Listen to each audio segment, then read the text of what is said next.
네, 사기원입니다. 이번 시간에는 비대칭도로서 외도와 첨도에 대해서 간략하게 개념을 살펴보실 건데, 다시 한번 말씀드리지만 초보자용입니다. 이 강의는 초보자용으로서 제 딸인 중학교 2학년 수준에서 설명을 드린다는 것을 다시 한번 말씀을 좀 드리고 있으니까 여러분들 반복하셔서 좋은 결과 있으시길 바라겠습니다.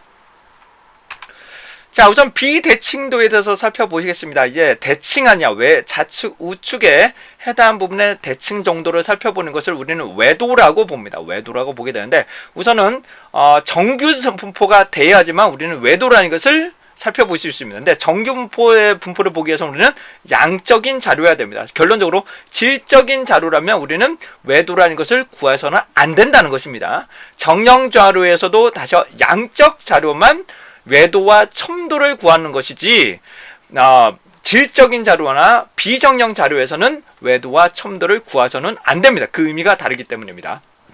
자, 우선은 대칭 정도, 특히 사각형이나 삼각형이냐에 따라서는 아까 자료 분포에도 말씀을 드리겠지만, 일반적으로 삼각형이냐 사각형이냐 이런 형태가 있다고 가정하면 이 결과 가지고 외도와 첨도를 보기에는 좀 어렵습니다. 이 결과보다는 우리는 정규 분포에 이런 분포를 가지는 자료에 한정해서 일반적인 외도와 첨도를 보게 됩니다. 근데 이 사각형이라고 해서 무조건 나쁜 건 아닙니다. 해당하는 집단의 어디서부터 어디냐는 것을 명확하게 살펴볼 수가 있고 판별이 되기 때문에 상당히 더 시각에 따라 다르겠죠. 그래서 집중 정도, 해당 요 간격이 좁다면, 요 간격이 매우 좁다면 해당 부분의 첨도가 매우 높겠죠. 해당 부분의 첨도가 매우 높죠. 다른 자료는 거의 제외가 되기 때문에, 그렇기 때문에 해당하는 첨도가 부분에 대해서는 높지만 어떻게 된다?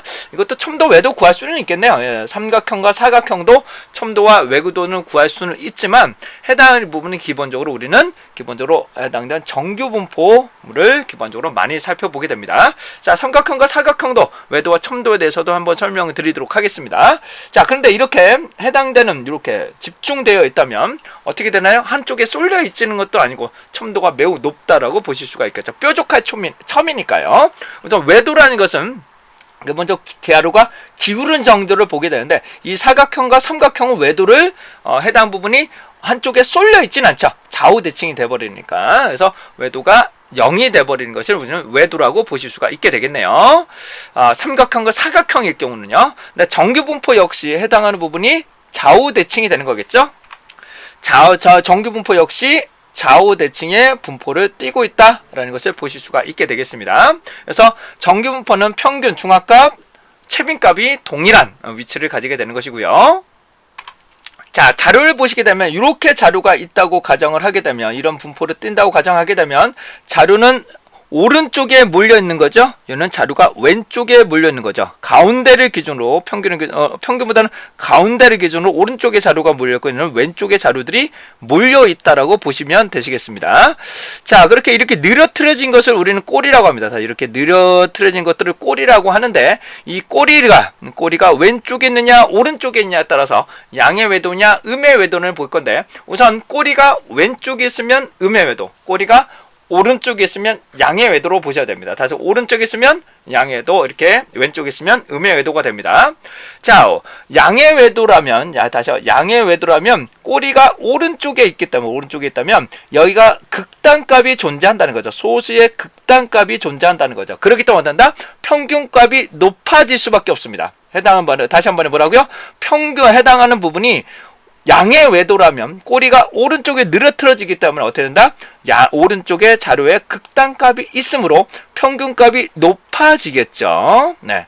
그리고 중앙값 무조건 가운데에 있는 것이고, 최빈값은 자료 빈도수가 가장 많은 부분에 위치를 하게 됩니다.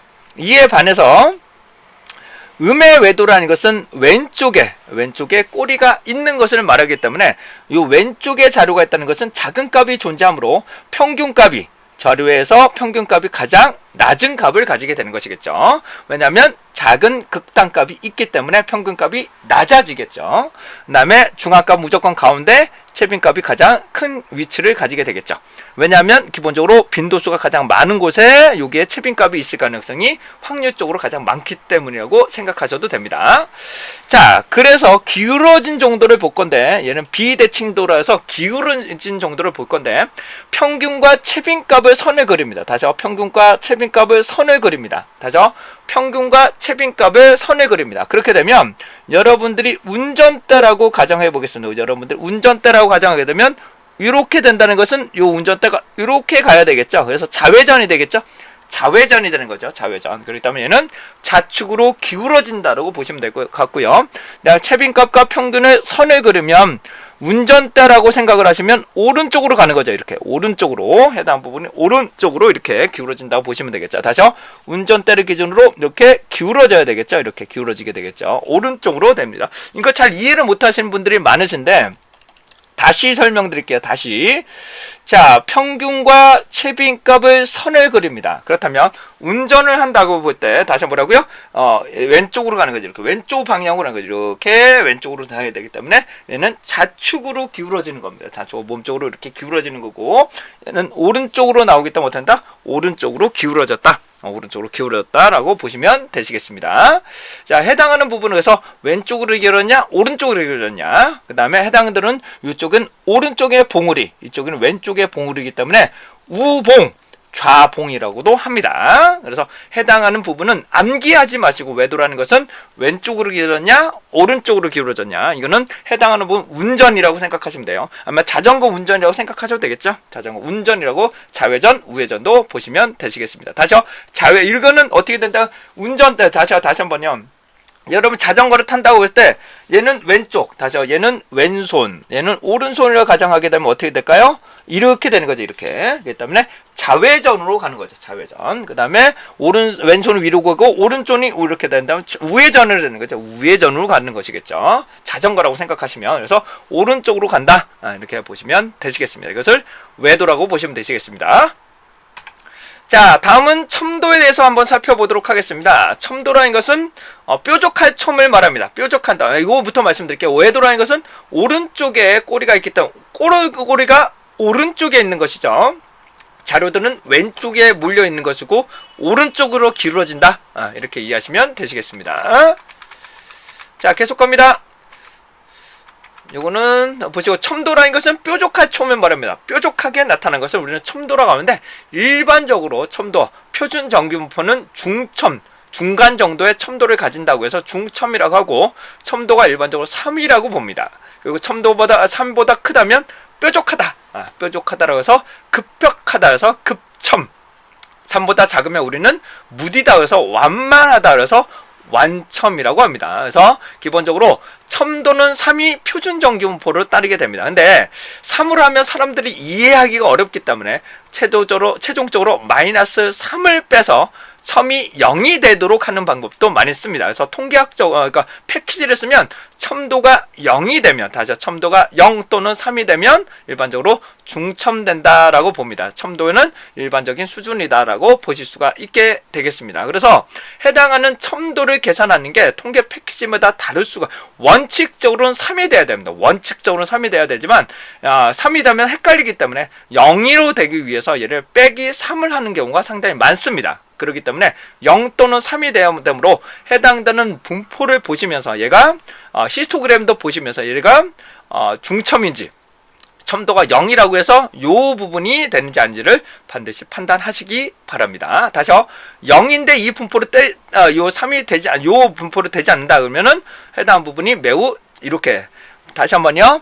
0인데 첨도가 0인데 해당한 분포가 이렇게 단다면 얘가 기본적으로 마이너스 3을 한 거라고 보시면 될 것 같고, 0인데 해당 첨도가 뭐 이렇게 나온다면 어떻게 될까요? 분포가 이렇게 나온다면 이거는 기본적으로 해당되는 첨도가 매우 낮은 것으로 판단하시면 되겠습니다. 이럴 경우는 3이 기본적으로 첨도가 표준 정규분포다, 이렇게 이해하셔도 되실 것 같습니다. 근데 기본적으로 요즘 들어서는 마이너스 3을 많이 사용하시게 됩니다. 자, 이와 같은 해당 부분에서 첨도와 외도와 첨도를 보셨는데, 우선 정규분포를 따르기 위해서라면, 정규분포를 따르기 위해서라면 우선은 외도가 플러스 마이너스 2 이하, 2 플러스 마이너스 2 이하 나오는 것이 좋습니다. 반드시 그렇진 않지만 기본적으로 플러스 마이너스 2 이하가 나오면 첨도가 해당하는 부분은 얘는 정규분포에 가깝게 된다.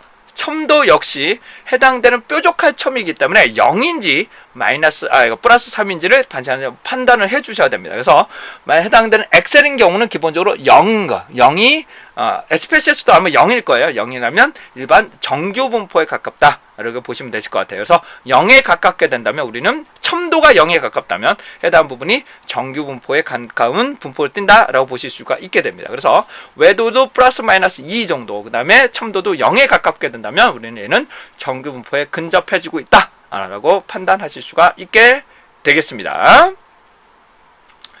자, 이상으로 해당되는 비대칭도인 외도와 첨도에 대해서 설명을 드렸습니다. 정말 기초적인 설명이었으니까요. 여러분들에게 좀 더 심화적인 내용은 별도의 유료 동영상을 참고하시기 바랍니다.